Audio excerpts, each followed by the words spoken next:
right. Man, I'm real nervous with this one. Nah, this will be good. Set the tone. Set the tone. Yeah. Come on, let's bring the energy. Bring the energy. If it gets awkward, I'll take my top off. Come on. Get up. All right.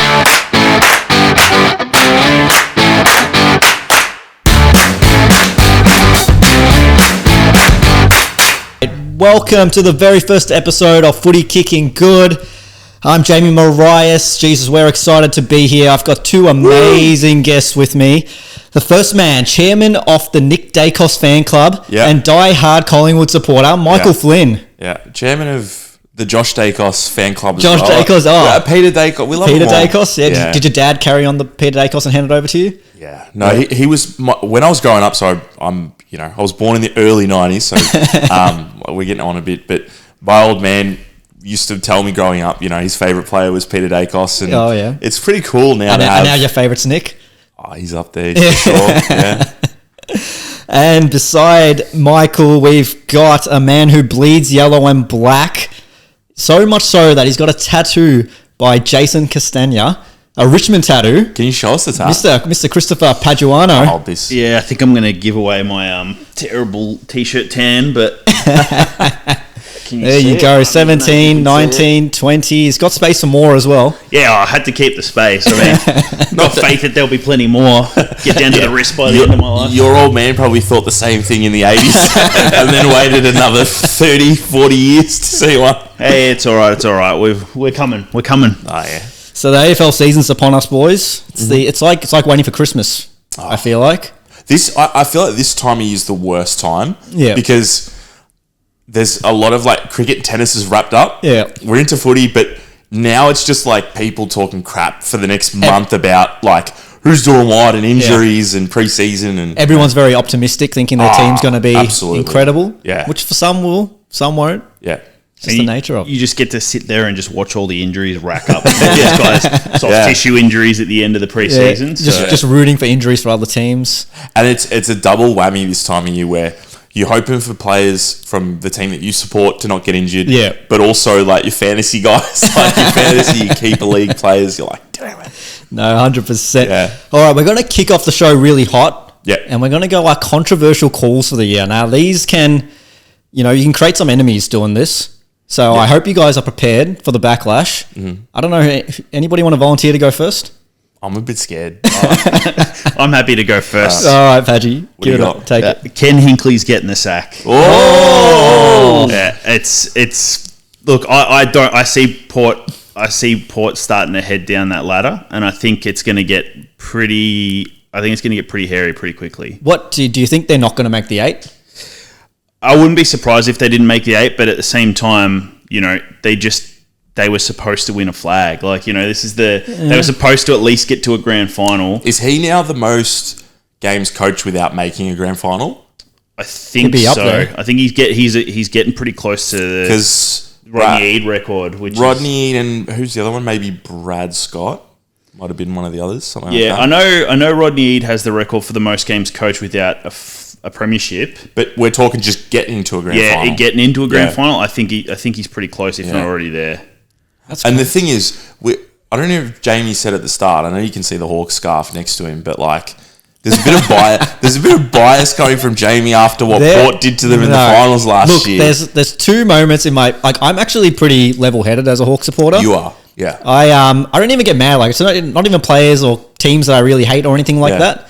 But the two moments that have ever got me as a Hawks supporter. Matty Lloyd taking out Brad Sewell in 2009. Yeah, the sniper. Yeah, the sniper. and the Ken Hinckley situation last year got me a bit riled up. Yeah, I love it. But looking back at it now, I've kind of just gone, emotions, whatever. Move on, You're playing Gather Round, aren't you? Gather Round, your last game. That's going to be a cracker. See, you know what I'm really worried about? I'm worried that this is going to be like a Kennett curse for us. And Port are just going to start getting on top of us. Yeah. I don't want another Kennett curse. That was just too brutal. I don't see it, mate. You don't see it? Definitely don't see it for you guys. Can I ask, Flinny, where do you think Port's? Do you have them in the top 8? Do you think they're a top 8 side? I actually had them finishing 9th off the top of my head. Yep. But it was one of those situations where I did a bunch of different ladder predictors and they were there were so many teams on the same amount of points and it was just percentages and whatnot. Wouldn't be surprised if they made it, but I think I don't have them in the top. They finished second last year. I don't have them anywhere near that high. See, I kind of feel like they will be again, just because I think they've loaded up and they've gotten some good rookies in the draft. Yeah. They had a really good draft period. I think I don't want to be too negative to start, but obviously Todd Marshall's out for the season. As well as the fact that Dan Houston's now playing for my mob. Yeah, that's true. There's a few little movements there that it's it'll be interesting to see how they go. Yeah. No, I don't know. I'm quite high on him. I just feel like Hinkley's got that monkey on his back where he just can't make a grand final, can't make it past the prelim. Yeah. I don't know. It's a. Can I ask you, when do you think he's going to get sacked? Do you think it's going to be after the season, or is it? Look, can you bet on it? Look, I think that he probably doesn't do him any favors that Longmire walked away. After coaching a grand final. Yeah. So you're sort of then questioning, well, if this guy is decided that he's had enough after being very successful in terms of making grand finals, then maybe you need to do the same thing. Maybe you need to jump aside and give someone else a go. Who gets sacked first, Hinkley or Nix? Both both under a bit of pressure. Look, one has to make finals at the very least. Yeah, I think I'd be more scared walking down the street being Ken Hinkley. Jamie, do you want to give us your your controversial? Look, call? I feel like I'm going to cop a lot of flack. Like last year, I copped a lot of flack after my prediction. Yep. I am going to say, and I don't even know how controversial this is because you guys have done ladders as well, but I say there's a big contender, and I think they're not going to make finals. Mm-hmm. And that contender is the Carlton Blues. Yep. I don't think they're going to make finals this year. Yep. I think they obviously dominated really well last year until they had all the injuries come up. I think they've lost a lot of depth in their list. Yep. I think that they're still injury prone. Yeah. And it hasn't, honestly, and I don't want to bash Carlton too much because obviously as a Collingwood fan, there's a bit of rivalry there, but it has been a pretty poor off-season with all things considered. Obviously, Luke Sayers, I think his name is has just stepped down. A bit going on. There's a bit happening off-field. Yeah. That was Hackers, okay? Look, I actually rate the Blues list, and I think when they're fully fit, they're like a top 4 side easily. They're also a momentum side. Yeah. They play well in patches of seasons. It's saying this. My prediction is that they're going to probably be a top 4 side for like the first half of the season. And then drop off. Yeah, and then drop off because I feel like they're a team that when they get into pressure games that they're supposed to win, they tend to lose them. But I don't mind the call, but I would predict that it would be the opposite. Because I feel like the start of the season, they've got a few, I think Curnow, Walsh, Chera, they're carrying little injuries, whatever.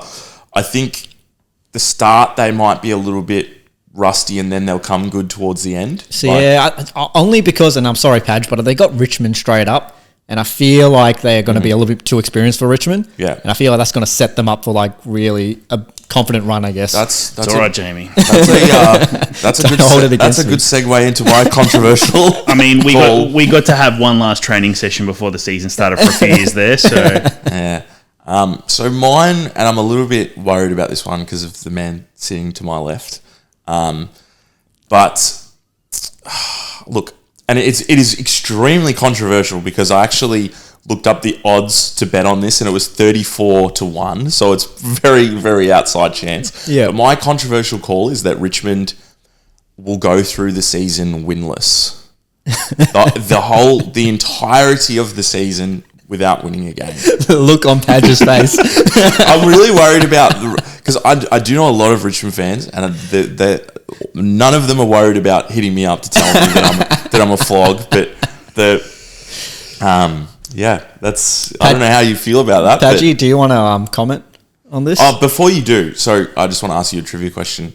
Who's the last team to go through a season without winning a game? Fitzroy or something? Yeah. Jesus. 1964, I think it was, is the last time. But they only played 18 games back then. But this year, look, we've seen some pretty shocking sides over the last few years manage to win some games. So it's probably unlikely, but my contention on this is purely from the fact that Richmond won 2 games last year. They've lost Baker, Rioli, Bolton. There's one I'm missing. Graham. They've also got Bolter missing the first 4 games of the season. I think Tom Lynch has just got a concussion at training yesterday. Yeah. There's a few. And the other thing is that the list has got a lot of... So obviously they went really heavy in the draft. And I think the draft, those players are going to be good players. But I think a lot of them are sort of like, will be a slow burn. Like especially the key position sort of guys. Like I think Lawler and Smiley will hit the ground running. But the others are probably a couple of years from playing, consistently good footy. I think Smiley got a hamstring. He's got a little bit of a hamstring issue. Vindication. No, look, I aside from anything else, I think, as you said, it's one of those ones, Gold Coast in the same season that Essendon scored, 93 points against them. In a quarter. They still managed to have a win. So I think it's bleak. It's bleak. Like I wouldn't be surprised if we only get the 1 or 2, but I don't think. Yeah, no. The other thing is that I was going to mention is the fact that North and West Coast, who've been like perennially finishing in the bottom 3, have boosted their lists going into this season. So I think there's like we might see another team slide, potentially like a St Kilda or one of those, but like there's not as many like really average sides out there. I think it's sort of a gap between the rest. Do you have any on the calendar, Padge, that you look at and you go, that's winnable? It'll still be West Coast. West Coast? Still be West Coast. You guys have an MCG? Is that right? I'm not sure, but we've beaten them at Perth enough times too. Okay. Richmond have Saints, I think. I think Richmond plays Saints round 2. Yeah. And I think it might be at the G, but that's the game where I reckon it's possible that they could make me look silly, but they're not beating Carlton. They've got North at the MCG, I'm pretty sure as well. Yeah. And I don't know how North do at the MCG. But you watch, they'll probably beat Collingwood this year, and I'll look like an absolute. I was praying for that round 1 upset, to be honest. I just can't see it. Yeah, I can't.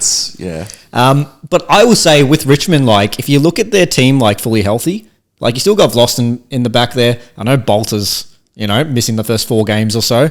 You got Taranto, maybe Hopper and Prestia through the midfield. You got Tom Lynch up forward. You got a nice spine of like elder guys.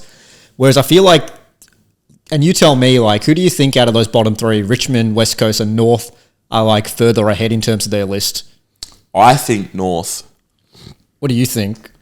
I probably agree. I think I think North have got some guns. I think we're probably 3 years behind them, but I think we've got the same trajectory. West Coast, for whatever reason, haven't actually stocked up that heavily in the draft. Yeah. Like, I know they've got Harley Reid and a couple others, but, like, North have high-end talent across, like, 4 drafts now. Like, I feel like that's what sets them apart. But I kind of like Richmond's rebuild more compared to North just because they've gone for the key position players, where midfielders are a bit of dime a dozen a little bit. The thing is, the key position guys can end up being on the list for 6 years and play 5 games. Yeah, that's you never know. Yeah. Like, there's a lot more risk. I'm happy with the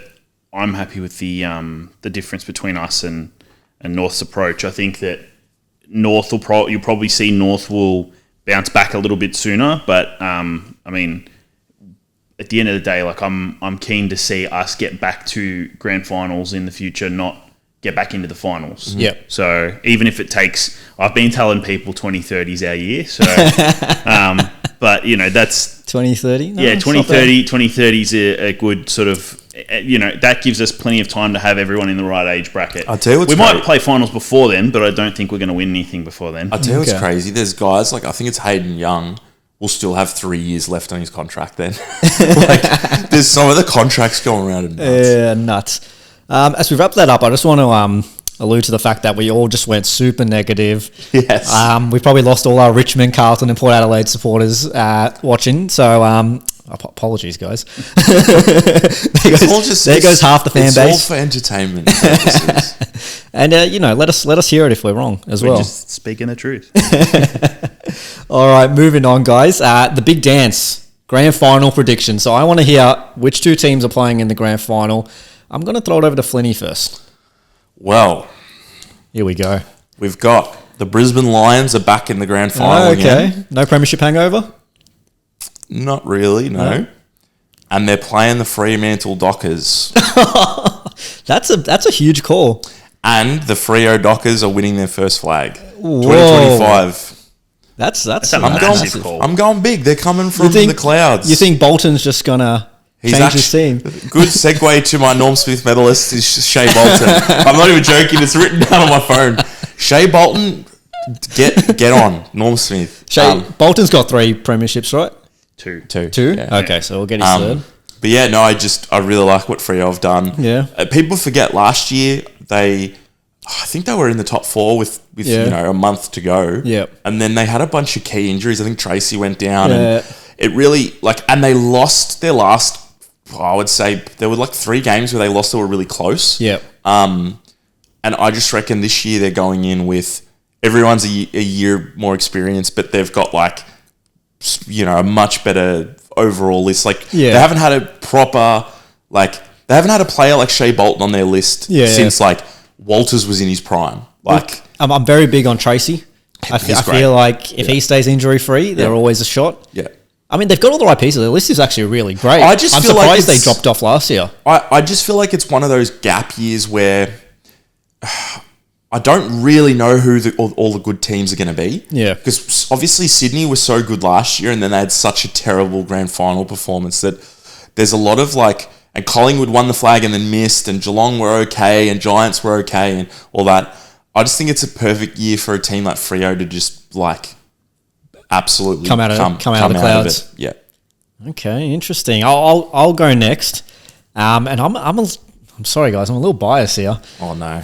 But I think it will be the Swans versus the Hawks in the grand final. Now, look, I know I'm a Hawthorn supporter. Yeah. Maybe I've got a big head a little bit. Yes. I actually don't think the Hawks will potentially finish top 4. Mm-hmm. But I think that they're good enough to hit the ground running at the right time of the year. And who wins in that matchup? Sydney wins. Wow. Yeah, I give it to... I think if the Hawks make it, the experience is just going to be there on the Swan side. Mm-hmm. It'll get on top of the Hawks, and maybe it'll build them to be stronger, just like 2012 did when they beat us there. Yeah. And I think just Dean Cox coming into the Swans. Yeah. I think that's his goal. I think there are certain clubs, and you wonder why they're always in the grand finals. Yeah. I think the actual clubs, their goal is purely just to win a premiership. Yeah. It's not about coach keeping his job or any of that kind of stuff. It's about winning a premiership. That's what the Swans are.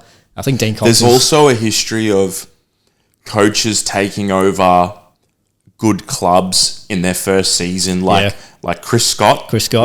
Jumping in and taking a club, and it's just sort of reinvigorates the list a little bit. There's a newfound enthusiasm with a new coach, and you also find that there's a lot of young players are trying to impress the coach. Yeah, that's true. So I'm going to suggest that Sydney this year under Dean Cox we see a different lineup. Yeah. I reckon a lot of those younger guys on the list that we haven't seen that much of, like Sheldrick and a couple of others, I can see them coming in and playing more than just, especially with Parker now playing for North. Yeah, exactly. That opens up a nice spot there. And they've got a few academy boys. One thing we forgot, did you have a Smokey for the grand final? My Smokey was Adelaide. Oh, okay. Just purely because I think I had them finishing 8th. Yeah. And I felt like everyone else in my top 8 were not really Smokies. I think Geelong and Collingwood and these teams, Sydney, I don't think that they're very Smokies. I think, they're in the betting odds, they're reasonably high. But Adelaide would be, coming from 15th is a big Smoky. Yeah, that's a big Smoky. Yeah. I like it. My Smoky was actually the team you dissed before, Padgy, Port Adelaide. I thought this could be the year for them. Yeah. I think everything's firing for them. They got all the right pieces, good draft cropped. Yeah.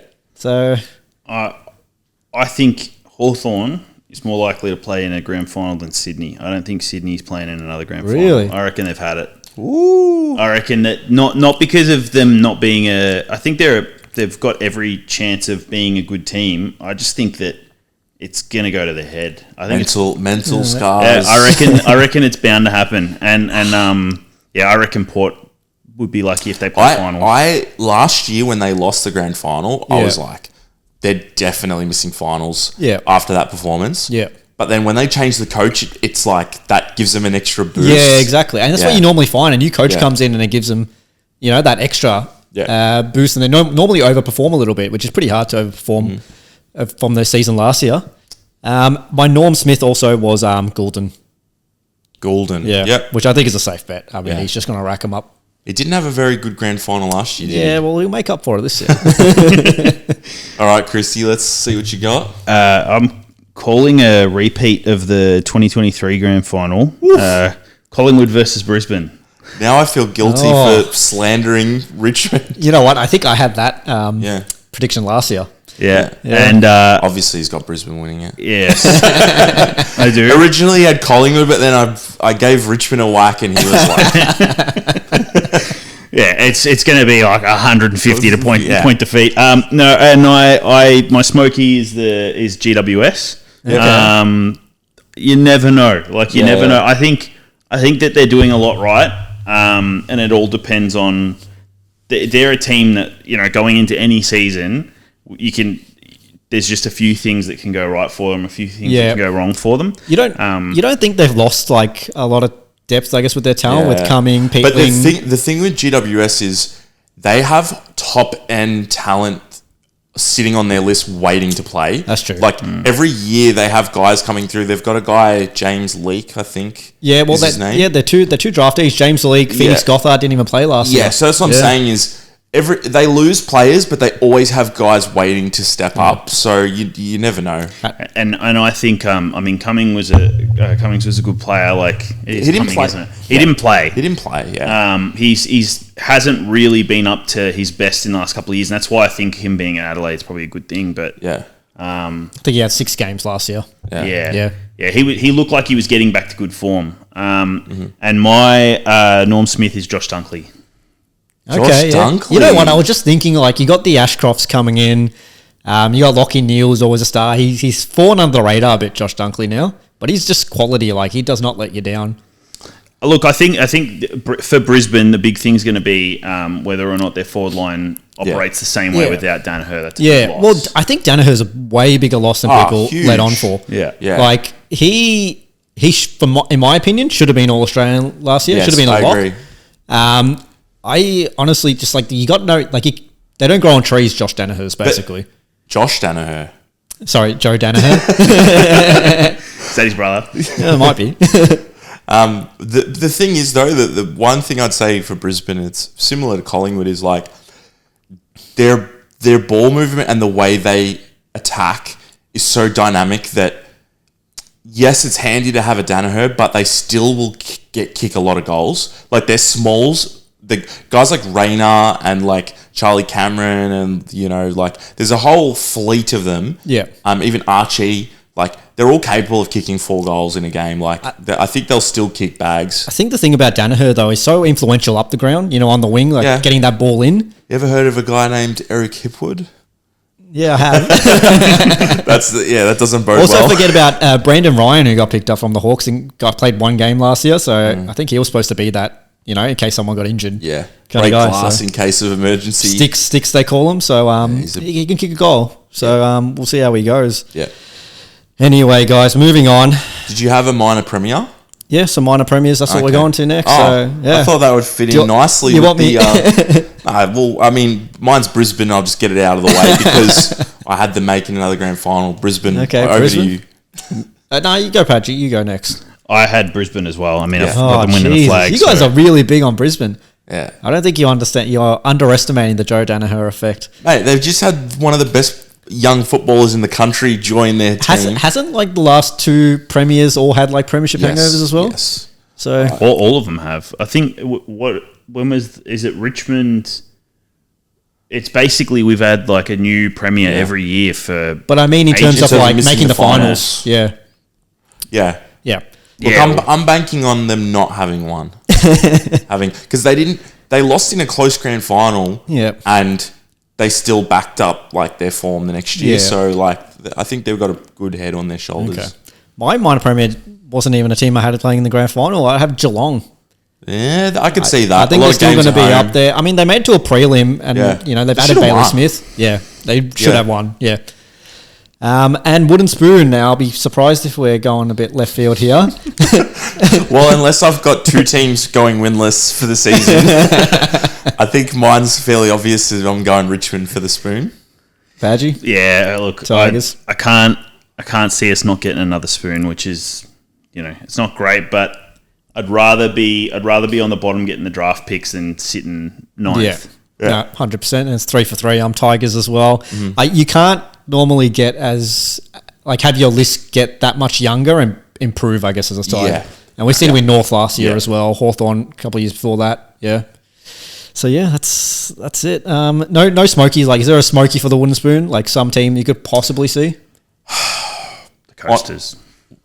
West Coast. Yeah. West Coast. St Kilda's got a lot of injuries. Do you think they could potentially Nah, St Kilda for a long time now, St Kilda are always that team that have peaks and troughs in the season. So they'll get a couple of wins. St Kilda, they might do worse than you expect. St Kilda always have a pick between 6 and 9 in the draft. That's always roughly where they finish. It's never high enough for it to be They never have a really early pick, like a top 2 pick. Yeah. They did in the early 2000s, but and obviously they rarely have a pick in the teens either. So that's the thing, because they're always trying to compete, really, aren't they? They're never really trying to rebuild. Yeah. All right, guys, moving on. So we're going to go our riser and our slider down the ladder. So you guys want to start with the risers? Maybe I'll go first. Mm-hmm. And it's one that's already brought up, but I think Adelaide. Yeah. They were big riser. I think they'll be in the top 8 this year. So they finished 15th last year. So if they can make 8th, that's a big jump. Yeah. Although, funnily enough, Melbourne and Adelaide, I think last year, they probably had the most points. I reckon they had the most points ever for teams that finished that low. Yeah. So they weren't that far away from making finals in terms of wins. I think it was only 2 or 3 wins difference. My riser is Freo. I've got them going from 10th into the top 4. Top 4, you think? Yep. I think they've got to make Optus Stadium their fortress, basically. They have to, the thing is, Freo have to make the top 4 to have any chance of winning. Yeah. And they were pretty poor at home last year. They're great on the road, but they got to fix that up. Patchy? Yeah, I was going to say Adelaide, which is pretty much a given what we've already said. But and then my second option was Freo. So I don't know. I'm trying to think of someone outside of that. Maybe GWS. Maybe if I'm giving them as a Smokey for the grand final, maybe they'll come up. I don't know if a riser, because they did make the finals last year. Yeah. So but I mean, maybe they're going to finish. Out of curiosity, where do you guys think Melbourne's finishing this year? Because I thought they would be a popular option. They were the hardest to get a read on for me. I think if Oliver, Petrarca and Gawn are all firing, they'll be there and about between sort of 12th to 8th, I reckon. Okay. Yeah, I think I see them probably missing the finals. Yeah. I reckon it'll just be so tight that some team has to miss out, and it might be. And the other thing with Melbourne is they have 2 great young mids. Yeah. That they've just picked up in the draft. Yeah. So Xavier Lindsay, Harvey Langford. Yeah. All looking good for those teams. But, so let's move on. The big one, the Brownlow. Mr. Brownlow. No, did I miss one? You missed your slider of... Oh, my slider. Sorry. You're all right. Slider. I actually had... I don't know if this is controversial for you guys, but I had GWS sliding. That's a bit controversial, I think. Yeah? I kind of just feel like they lost a few boys down there. I just don't think they've got enough youth with the games in them to kind of help them stay up. And just because I know how close it is, a couple of key losses, I think they're going to possibly miss the 8 this year. Mine's actually Essendon. And I have them... I know they didn't do very well last year, but I have them going from... I think they finished 12th. Yeah. I have them going into the bottom 4 for this season. Yep. So I think that's a reasonably big slide. They've lost a lot of key talent. Yeah. Like older talent, at least. Well, Stringer's obviously gone, and you look at the forward line and you think, well, I don't know where the goals are going to come from. Yeah. Potentially Nate Caddy jumps. Yeah. Kako comes in. Yeah, I mean, he hasn't played a game yet, but they were there and about last year, and I don't see where the improvement's coming from for them. No, it's fair. Look, he's going to whack Port again. Well, that is basically. Oh, yeah. I mean, I've already said that they're going to get sacked. So they finished second last year. He's got him outside the 8. So I think. I think they are going to be a big slider. Again, it's similar to that Sydney thing. It's hard to stay. It's hard to perch on top and not actually win anything. Yeah. Without guys getting frustrated, without making changes that maybe end up blowing up in your face. What do you think about Port? Like, do you think their form's just going to be off? Like, do you think they're going to have injuries or? I just think that there's just a lot of the guys that they have. I think one of their stable, players over the last couple of years just left, and so.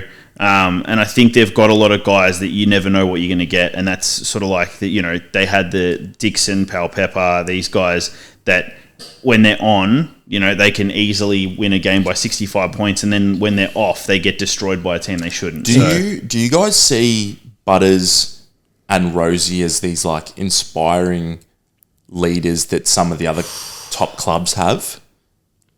I think they're great players. Yeah. They didn't necessarily have a great finals campaign. But you know what it is? They all sort of like, all the Port boys kind of blend in together. Like, you don't even know if you're looking up the field who's kicking or what. Especially like Rosie and Butters, they're always kind of hard to kind of tell apart. I'm starting to see. Like, I think Butters is probably a little bit more consistent, but I'm starting to see Rosie a little bit like what Chad Wingard was like. He started really strong. And you think he's got a fade? I just don't know if he's got that next level at the moment. Like, he's, I thought when sometimes you see a guy that has such a good start, you think, what are they going to be? But it was like, Wingard, what was it, 4 All-Australians when he was really young? And then not 4. I think he got 2. Yeah. But he did something crazy. Or maybe he was best and fairest or something. He did something crazy when he was young. The thing that I always think of is like, the examples I'd give are like a guy like Luke Hodge, Scott Pendlebury, right? They're not necessarily like absolutely dynamic in the season, but in crucial moments in finals, you see their worth. Yeah. And I haven't really seen that from either of those two Port guys yet, is because they're not really that type of player. I feel like I've seen it from Butters. Yeah. I think Butters went really hard last year. He does put his body on the line. I agree with that. Yeah. He's strong in the guts. Rosie, maybe I haven't seen it from. But I actually think, we've been stuck on this for a bit, but I think Horn Francis will surpass both of them. I think they need Horn Francis to surpass both of them. I think his ceiling is higher than all of them. Yeah, I agree. I think once he does that, they're a genuine contender. No, it could be this year. Could be. For all we know. If it is, then I might have to rethink my You have to come on and say that you're wrong. Yeah. All right. So Brownlow, am I right? Yeah. Yep. We're on to the Brownlow. All right. So should I go first? Because I think it's an obvious choice. Yeah. I mean, it's super obvious. Super obvious. It's Nick Dacos. Yeah. I mean, I know, Flynn, you're going to go the same way. Yeah. Pad, are you going the same way? Nah. Oh. He's got Tim Taranto. Before you go, there's a big history of the Brownlow of like someone is supposed to win it, goes close, loses, and they always win the next year. Really? Like Swanee, I think, did it. Like he got real close. I think did Juddy take it off him? Swan and Judd went back to front. They went back to front. Like the year that Swan. No, I think it was Judd won it when Swan should have, and then the next year Judd had a better year and Swan won it. Yeah. Okay. It was like the umpires just sort of corrected it. Yeah. Yeah, I just think it's too obvious. I also feel like with Paddy Cripps getting an absurd amount of votes, they'll probably pull back a bit. Yeah, they'll just go, okay, we got to probably, that was a bit ridiculous, yeah.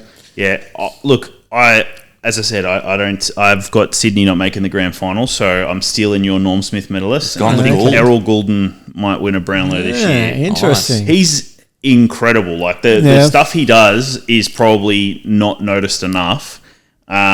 It's just he's probably not that kind of player that's noticeable. Like he just he does. I'll tell you the thing that's freaky with Goulden. Like I don't know if you guys have seen him live. So Swans absolutely battered us last year. I was at the game and Goulden was BOG in my opinion. Seeing him along like from the perspective of looking at him running towards you.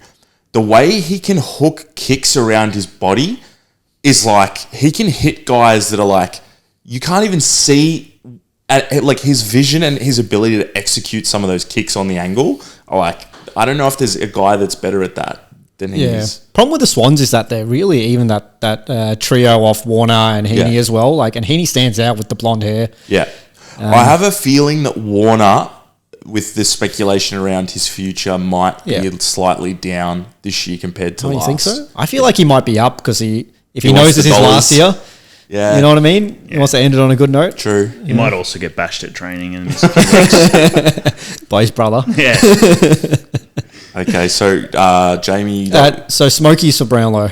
Mine was Nick Dacos. I think we'd established that. But you're Smokey. My winner. Oh, yeah. We Yeah. already knew that. Oh, my Smokey. Dacos can't be both. He's like Josh Dacos. He's the winner and the Smokey. Yeah. So mine was actually. Sorry, I'm just gonna find it for you. I have two, so I'll give you one. Mine Okay. is Jai Newcomb. I like it. Yep. yeah. You made Jamie's day. Yeah, good. Jamie's getting Good excited. call. Who was the other one? You said you had two? Clayton Oliver. Okay. Well, I'll go next because Yeah. I had two as well. Yep. And it was Petrarca and Oliver. Yep. Just because I think they'll stand out. They've got an easy draw. So I think they've got like some of the bottom sides twice. And Oliver looks super fit. Yeah. So I think they'll both poll really well. It's just a Yeah. matter of if they will steal it from Yeah. each other or if one will just stand out a little bit more. Yeah. I'm gonna I've got two as well. Oh. Tom Green and Sarong. Oh. Yeah, one they're and both, two they're both Smokies. standards, like Yeah. good pollers. Yeah, I reckon maybe Green might he might be overshadowed a little bit by who else is still in the team. Yeah. But I think Sarong should be getting more votes than he's been getting. Yeah, So. yeah. Sometimes the umps just don't notice guys. Like Rory Laird, I feel like never gets his Yeah. desserts on Brownlow night. Lloyd was the same when he was playing for Sydney back in the day. Would just rack him up and not get noticed. Nothing happens. Well, Brownlow's always interesting. There's always it's always a bit of mystery as to how the umpires see it. But moving on, something a little bit easier to judge. The Coleman Medal. I'm going to jump in before you go, Okay, Jamie. you go. Because I feel like neither of you are going with mine. I'm going the big Suvalaki to win the Coleman. This is the Nick big Larkey. Nick Larkey. Okay, I like it. No, good. He apparently, from all reports, he's tearing down the track, and I think North will be better this year. Okay. And he'll get better supply. He's also a deadeye, so you get if he gets more chances, he'll kick a lot of goals. Do you find that players normally keep the dead eye season to season? Like, is it like you just have one really good season where you can't miss and then? I think, there's a difference. I think Larky's technique and routine is so solid that, similar to Lloyd, he's just a good kick. Whereas other guys can go in patches where they're kicking well, but it's like a confidence thing. Like let's say like Richo might have a patch like Matthew Richardson back in the day where he's kicking well, but it's like it's off the back of confidence rather than good technique. Yeah. But yeah, that's mine. All right. Padgy, who you got? I think that we've had a couple of new ones the last Yeah. couple of years. I'm going back. We're going to have Jeremy Cameron. Oh, I like it. Yeah. Oh, I thought he was going to win it lot. last year, to be honest. Yeah, Yeah. I think Cameron Hawkins is out of his way, so I think he's That's going a to. good shout. Yeah, I like it. It's a good shout. And did you give your Smokey for the Coleman, or No, are we might- doing that next? We'll do do that. that. after. We'll do it that after. after. Okay. Look, I'm going the obvious here. I think it's got to be Charlie Curnow. He's got a little injury at the moment. Yeah, but I still think he's just Yeah. going to kick the bags when he needs to kick them. Yeah, I just think he probably should have won it last year. If he didn't get injured, I just safe bet for me. Yeah. I think if he plays every He game, is the favourite to win. yeah, as he should be. Who's your Smokey, Jamie? My Smokey, We'll go reverse order. very, I think, controversial for this one because you don't normally come this far out of nowhere, but Josh Tracy. Yeah, Yeah. I could see it. Yeah. I had him as well. Did so, ya? Yeah. I- it's written down, so Now, I'll give you Josh Tracy and That I'll, says Tom Lynch. we'll get Jack out of retirement. He's So coming back. I had two written down. The other one was Tom Lynch. So you know what mine is, and this is I think it's quite left We field. need to hear his reason for Tom Lynch. Tom Lynch playing on Richmond is the number one target down there. Yeah. You watch him just one-on-one in the goal square. I think he rarely gets beaten. Let's give Jamie 5 minutes to tell us. Who was it that said he got knocked out at training? I said it. Well, there you go. Well, he got a concussion. Well, there's plenty of time before season starts. I do have fears. I love Tom Lynch, but I do have fears that just being as big as he is, he's going to struggle to get a full season. That's for sure. I think if they rest him 1 or 2 games, he could still win it. He could. My Smokey is, sorry to cut you off, Jamie. Okay, but I'm going to show St Kilda some love. Mine is Max King. Oh, really? I'm surprised with that one. Well, from all reports I've heard, he's going really well at training, and I think there's no Tim Membry there anymore. That's true. I think Mason Wood. I think Cooper Sharman's actually looking quite good, so they might have the Twin Towers down there. Right. And they bought Lance Collard in as well. Yeah, I don't know. I feel like the pressure's a little bit off him. Like, if he can just have a good run at it this year, he could end up kicking 60. Has he ever kicked more than Ben, his brother? Yeah. Yeah? Yeah, he looked like he was going to be the better of the two at one stage. Okay. Yeah, I'll put money on him just about to get suspended this year. I reckon Max. I don't know what's in his wheat bix, but he is an angry man. Like, I reckon an elbow or two is gonna at least. I'll tell you what's funny though. For some reason, regardless of how Max King's playing, he tortures Richmond. Like, really? Similar to, I remember when Nick Riewoldt was at St Kilda, he'd always destroy the Tigers. And I have so many memories of King just like, when he plays Richmond, he turns into like prime, like, Wayne Carey. Like, he loves playing Richmond. It's Justin Kaczynski-esque.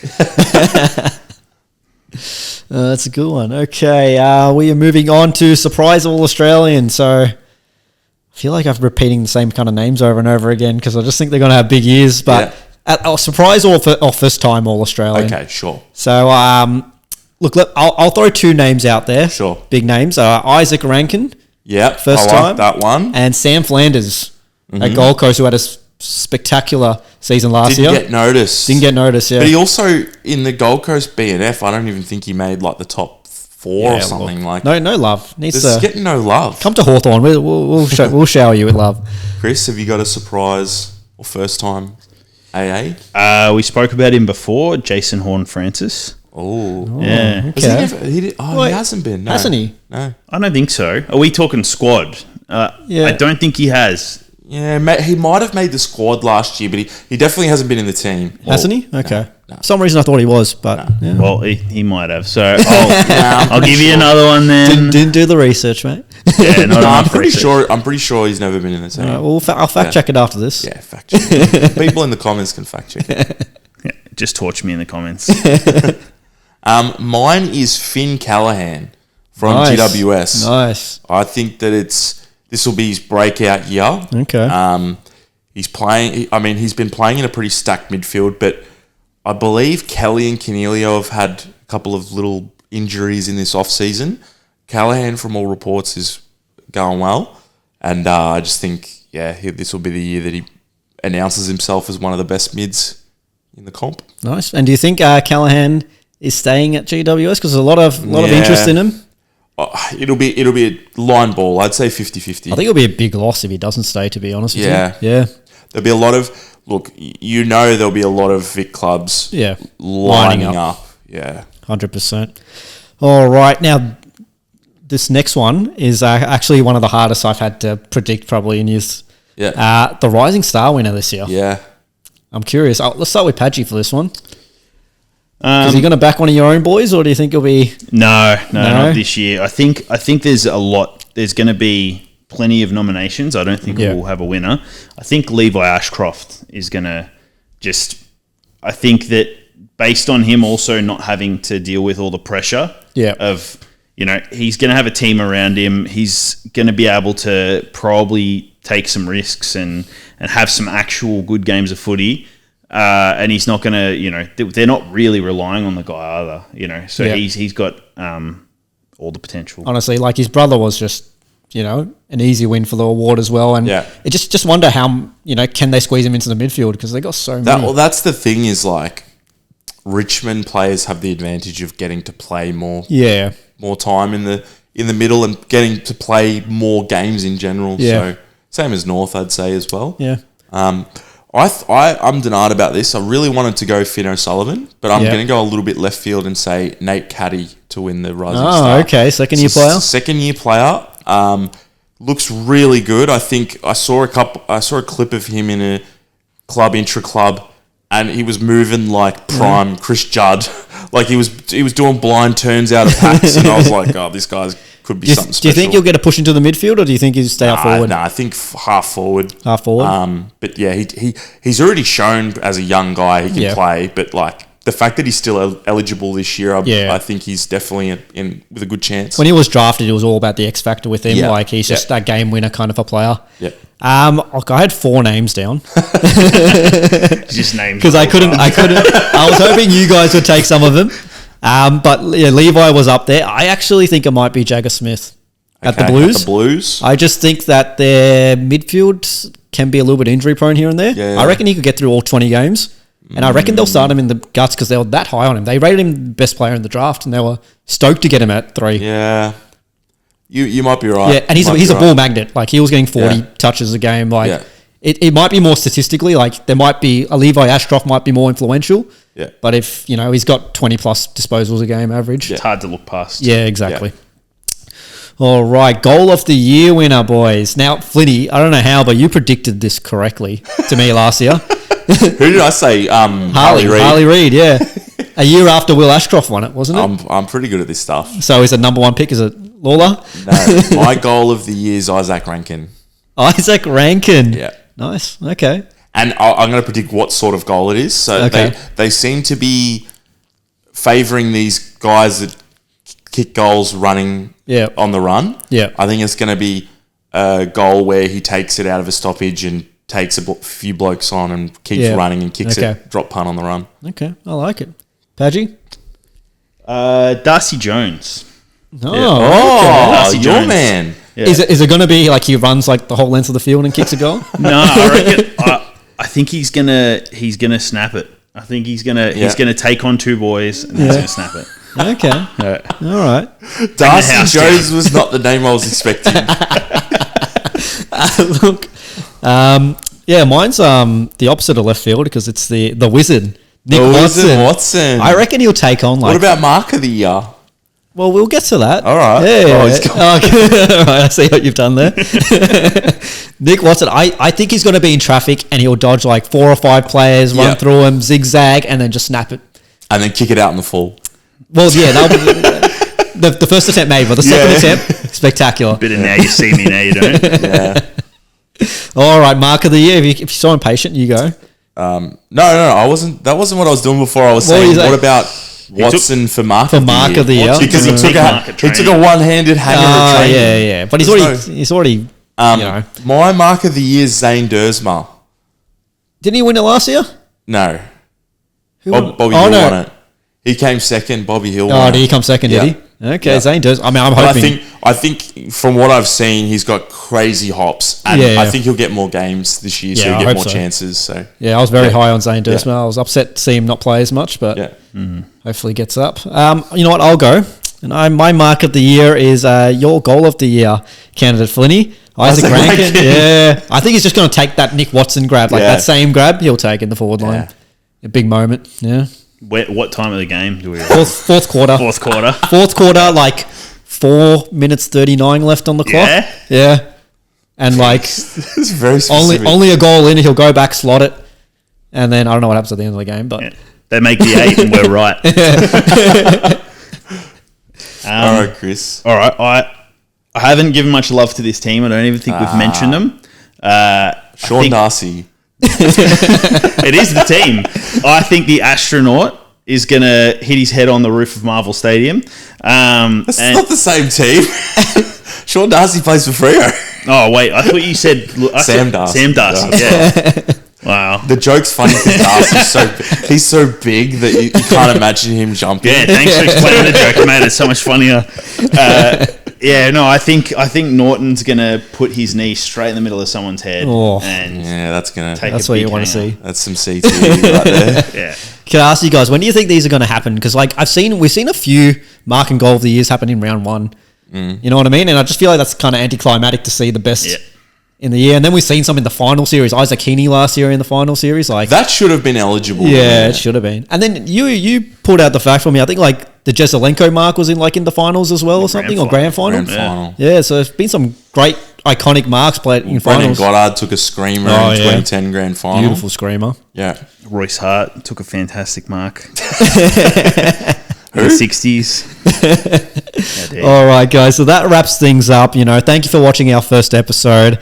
We'll actually be following up this episode with an episode of every team, or 18 teams for 18 days. So tune in for your team. We're going in reverse ladder order, so we'll be going up with Padge's Tigers first. Yeah, the best first. And then we'll be finishing with Brizzy. Actually, the Swannies. So we're just going with the actual ladder. Right. Yeah. So finishing up with the Swannies. Again, thank you guys for watching. If you can't catch us on YouTube, we're also on podcast form, I guess. So look up Footy Kickin Good wherever you get your podcasts, and you can catch us there. But thank you guys. See you next time. Bye.